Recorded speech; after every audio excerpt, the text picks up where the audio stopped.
wa Spika kuhusu kitendo cha Mheshimiwa Ado Shaibu Ado mbunge kuendelea kuchangia hoja bungeni baada ya muda wake kwisha. Mheshimiwa Bunge tarehe 17 Aprili 2026 katika kikao cha 11 cha mkutano wa 3 wa Bunge. Wakati wa jioni Bunge lilipokuwa limerejea, Mheshimiwa Ado Shaibu Ado mbunge alipata fursa ya kuchangia hotuba ya bajeti ya Ofisi ya Rais, Menejimenti ya Utumishi wa Umma na Utawala Bora.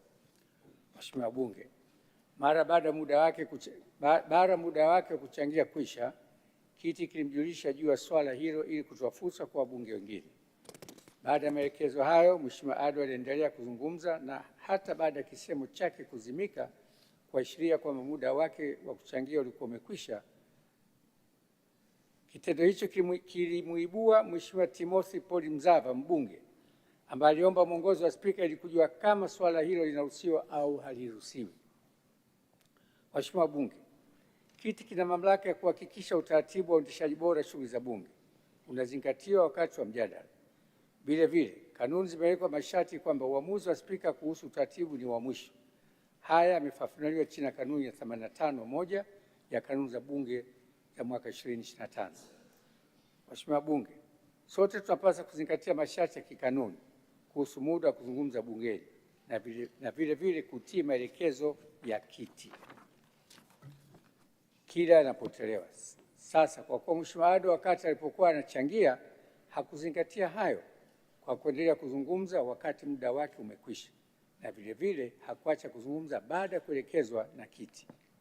Vile vile mpaka sasa mbona kuna baadhi ya wabunge wanafanya makosa kama hayo.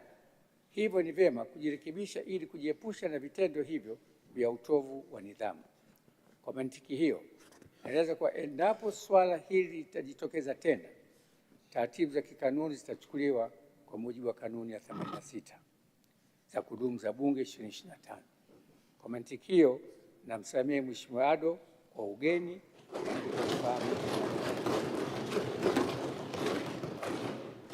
Mheshimiwa Bunge, Bunge ni chombo cha uwakilishi wa wananchi. Kwa mantiki hiyo, Bunge ni sauti halisi ya wananchi wa Tanzania kwa ustawi wa jamii zetu na kwa mustakabali wa taifa letu. Hivyo basi, ni muhimu kuzingatia kanuni zinazosimamia taratibu za mjadala bungeni, kwa sababu tunapozingatia taratibu hizo, mijadala itakuwa yenye tija na haitapotosha umma.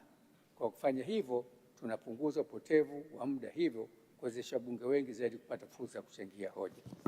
Mheshimiwa Bunge, naomba kutumia fursa hii kuwapongeza wenyeviti wa Bunge kwa kazi nzuri wanazofanya ya kuongoza mijadala bungeni.